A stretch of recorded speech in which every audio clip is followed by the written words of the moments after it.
Welcome back, guys. This is the second part of my 4v4 battle on the Finland map. I've had to edit a little bit out just after my cav charged in. I then destroyed those Dutch infantry with my Prussian infantry in my textbook right-angled trap formation. And here you can see I'm forming another right-angled trap formation, this time on the AI.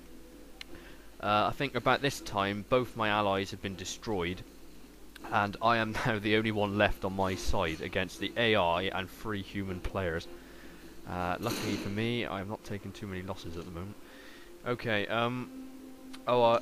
yeah, this is just the end of Aleron's units. You can see the Russians have finished them off with the help of the French. I need to take out the AI quickly, because even though it's an idiotic waste of space, it will cause me a few headaches if I don't get rid of it. So I form my own right-angled trap formation, and then get 2 units behind to fire into the Dutchman, who initially fled because I had killed so many of his units, but then turned some of his blue men round and started shooting me in the back, so I had to counter that. I actually see the blue men, only one of them though, as more of a threat than all of the AI put together, so I turned 4 units of my Prussians round to fire at it. And showing how much I'm actually terrified of the blue men is I completely ignore the fact that the AI is shooting me in the back. But for some reason the blue men seem to be totally bulletproof, and it takes, well, you can see a few of them dying, but it takes so long for the kill them all. If this was a standard line imp, I would have wiped it out by now. Anyway, there's the AI. That's the last of them, the Black Watch unit, and my cav are there gonna finish them off. You can see how the blue men have actually routed my rightmost line infantry unit. I sent my surviving Jaegers way over in the back, so so I could draw off some of the Dutch imps, so I could take them on one at a time, which is like how I like to do things. You know, get one unit isolated and then pin it and encircle it and destroy it. Doesn't work too well because I'm being forced into a rush here. As you can see, the French and the Russians are pouring over my side of the map now. So I want to try and I've taken the AI out because the AI is idiots, and I'm now managing to get all my troops back and face the Dutch guy. So I want to take him out as quickly as possible. He's only got 3 surviving units. He's lost all his cav, all his rifles, and he's only got the blue men left, the guard units. Okay, you can see the Frenchman sending cav towards me. Now I don't want cav anywhere near me for the time being, so I take the small knoll overlooking where I assume his cav are going to go through, which deters him from taking that path and forcing him on the long way round, which means his cav are delayed in coming to help his ally. You can see him all turning away and not wanting to come into the valley here. As soon as I see him do this, I pull off the mound. Their job done. It was not to stand there and fight, but simply a deterrent. Because of this large amount of stakes, I'm having to send my cavalry on a massive long mission to flank round them, because they're all stakes are restricting. Oh no! Oh, poor guy. Oh dear.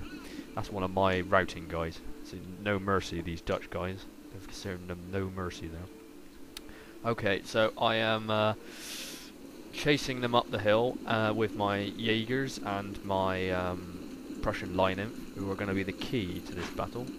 I won't give away what the ending will be.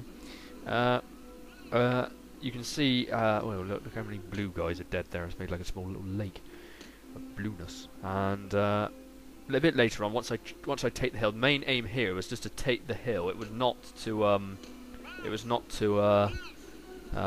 you know, destroy them, because I can do that another time, but if I can take the high ground, I can then turn round and face my opponents one at a time with the height advantage.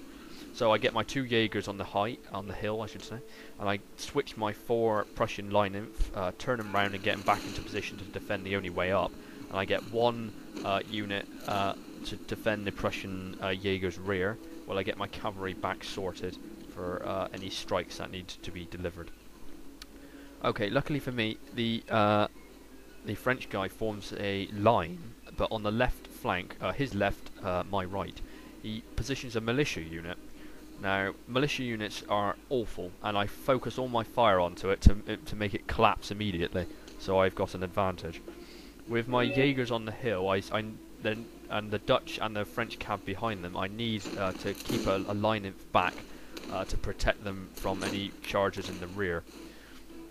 He's just going to try and attack straight up the hill, which is not a smart move, because even with my few numbers, I can use the terrain to my advantage.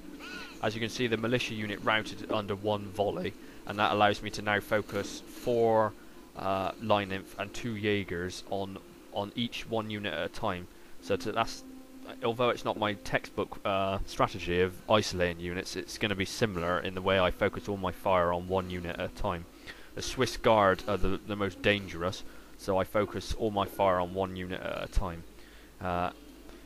Here, just in a few seconds, you'll see my ideal anti-grenadier tactics. Here comes a few units of grenadiers. I know there's not many of them left, but it's not the fact that there's hardly any of them left. Just watch what I do here.